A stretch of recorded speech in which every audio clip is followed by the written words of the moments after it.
प्रणाम सभी को। आज का बहुत अच्छा टॉपिक मैं लेडीज़ के लिए लेकर आई हूँ। मेनोपॉज। मेनोपॉज में रजोनिवृत्ति।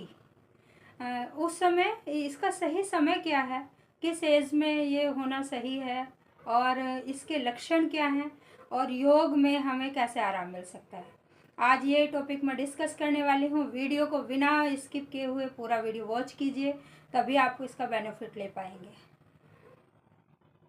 मेनोपॉज 45 ईयर्स एज हो रही है तो ये जाहिर सी बात है कि मेनोपॉज स्टार्ट होना ही है। पेरामेनोपॉज, मेनोपॉज इस तरीके से स्टार्ट हो जाता है। एक टाइम पीरियड होता है। शुरू में जैसे 3 मंथ 6 मंथ के बाद स्टार्ट होगा तो बहुत ज़्यादा होगा, नहीं तो एक एक दो दो साल नहीं होगा। तो ये मेनोपॉज में होता है। अब हम जो लेडीज़ हैं, हम हार्मोन्स का चलता फुरता एक पुतला है। हमारे hormones time to time change होते रहते हैं, है ना। बचपन रहता है, बचपन से हम बड़े होते हैं, फिर लेडी माँ बनती है।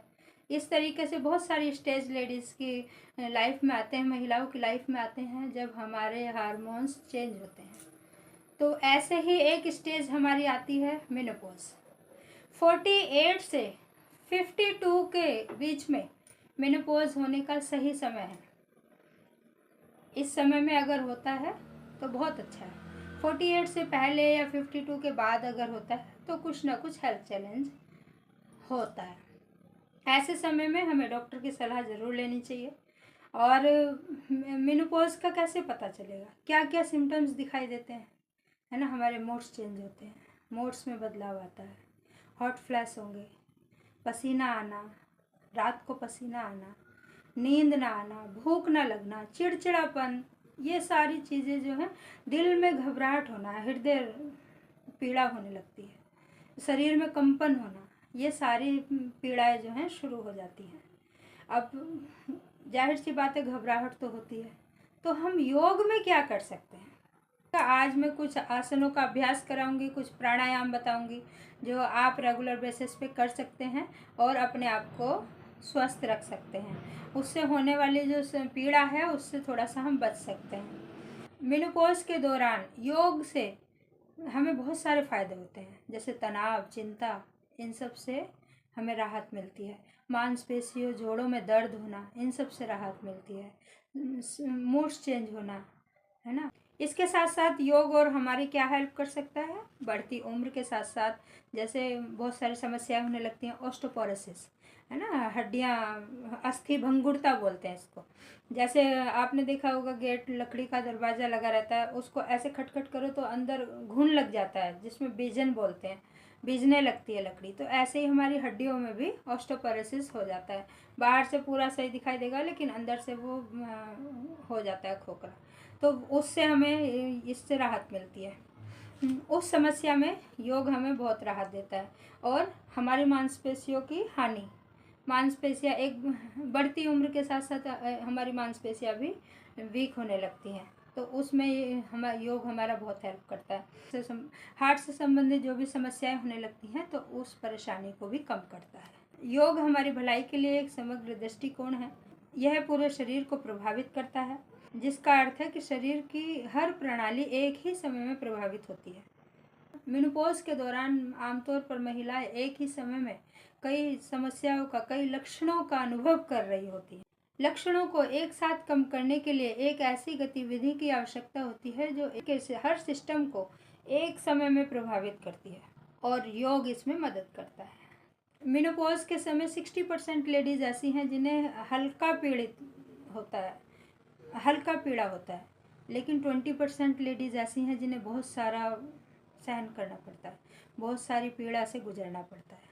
तो उस समय में योग में हमें क्या करना चाहिए, मैं ऐसे ही कुछ आसन और प्राणायाम आपको शेयर कर रही हूँ, जो आप रेगुलर बेसिस पे करेंगी तो आपको काफ़ी आराम मिलेगा।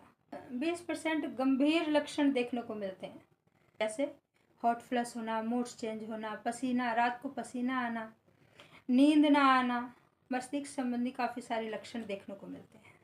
चलिए कुछ आसन का अभ्यास मैं बता देती हूँ और प्राणायाम शेयर करेंगे, उसके बाद मैं बाद में बात करूँगी। सबसे पहले हम करेंगे उत्तान आसन। सीधे खड़े हो जाएंगे, हाथ ऊपर, ऊपर से नीचे की तरफ कमर से झुकना है और कुछ देर इसी स्थिति में बने रहना है। इसकी प्रैक्टिस डेली करनी है। 10 सेकंड रुकने के बाद फिर वापस आ जाएंगे। 3 से 4 बार इस प्रक्रिया को ज़रूर दोहराएं और दिन में 2-3 बार ज़रूर करें। दूसरा आसन हम करेंगे अधोमुख श्वान आसन। पर्वत जैसी स्थिति में आएंगे, कमर को ऊपर की तरफ, हाथ नीचे, पैर नीचे और आगे से बॉडी को पीछे की तरफ को प्रेस करेंगे। अधोमुख श्वान आसन। कुछ देर इसी में रुके रहेंगे, 10 सेकंड 20 सेकंड जितना आप कर सकते हैं उतना। नेक्स्ट पश्चिमोत्तानासन। दोनों हाथ ऊपर, सांस भरते हुए, सांस छोड़ते हुए आगे की तरफ झुकेंगे, अपने पैरों को पकड़ लेंगे। कुछ देर रुकें, 10 सेकंड। नेक्स्ट 3 आसन हैं। इसके बाद हम प्राणायाम की तरफ बढ़ेंगे। बैठ करके प्राणायाम करना है, भ्रामरी प्राणायाम।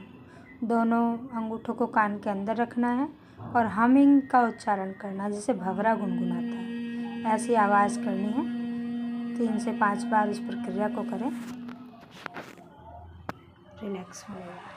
मेनोपॉज के लक्षणों के कारण अपने दैनिक कार्यों में भी प्रॉब्लम्स आने लगती हैं और समस्त स्वास्थ्य में गिरावट शुरू हो जाती है। ऐसे समय में हमें मेनोपॉज में जो मैंने अभी भ्रामरी प्राणायाम शेयर किया उसको रेगुलर बेसिस पे करें। 3 आसन बताए हैं, उनको आप कंटिन्यूसली करें और जिससे जितना होता है अपनी कैपेसिटी के अकॉर्डिंग करें। भ्रामरी प्राणायाम एक यौगिक श्वास प्रणाली है जो मेनोपॉज महिलाओं में चिंता को कम करके शारीरिक स्वास्थ्य और व्यंग्यात्मक कार्यों को बेहतर करने में मदद करती है। आज की वीडियो आपको कैसी लगी और इससे आपको क्या हेल्प मिली, ये मुझे ज़रूर कमेंट करके बताइएगा। आपका एक कमेंट किसी की लाइफ चेंज कर सकता है। ऐसे ही एवरीडे मेरे चैनल पे बने रहें, वॉच करते रहें। प्रणाम सभी।